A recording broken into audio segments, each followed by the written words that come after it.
រយៈពេល10ថ្ងៃកម្ពុជាថៃបោះបង្គោលបណ្ដោះអាសន្ននៅលើដីចាក់ស្ដែងបានចំនួន94បង្គោលត្រឹមរយៈពេល10ថ្ងៃកម្ពុជាថៃបានចុះពិនិត្យទីតាំងចាក់ស្ដែងលើការងារបោះបង្គោលបណ្ដោះអាសន្ននៅកំណាត់ខ្សែព្រំដែនចន្លោះបង្គោលលេខ52និងលេខ59ស្ថិតក្នុងភូមិសាស្ត្រស្រុកកំរៀងខេត្តបាត់ដំបងរបស់កម្ពុជាជាប់នឹងខេត្តច័ន្ទបុរីរបស់ថៃដោយបានបោះបង្គោលបណ្ដោះអាសន្ននៅលើដីចាក់ស្ដែងបានចំនួន94បង្គោលស្មើនឹងប្រមាណ 56% យោងតាមមន្ត្រីជាន់ខ្ពស់នៃរដ្ឋលេខាធិការដ្ឋានកិច្ចការព្រំដែនកម្ពុជាបានឲ្យដឹងថានៅថ្ងៃទី17ខែវិច្ឆិកាភាគីកម្ពុជានិងភាគីថៃបានឯកភាពចុះអនុវត្តការងារនៅលើដីចាក់ស្ដែងចាប់ពីថ្ងៃទី8ខែវិច្ឆិកាឆ្នាំ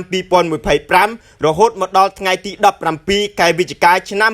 2025នេះដោយបានបោះបង្គោលបណ្ដោះអាសន្ននៅលើដីចាក់ស្ដែងបានចំនួន94បង្គោលលើផែនការសរុប166បង្គោលគិតជាភាគរយសម្រេចបានប្រមាណ 56% បើតាមរដ្ឋលេខាធិការដ្ឋានកិច្ចការព្រំដែនកម្ពុជាភាគីទាំងពីរនឹងបន្តការងារបោះបង្គោលបណ្ដោះអាសន្ននេះឲ្យចប់តាមផែនការនាពេលដ៏ខ្លីខាងមុខ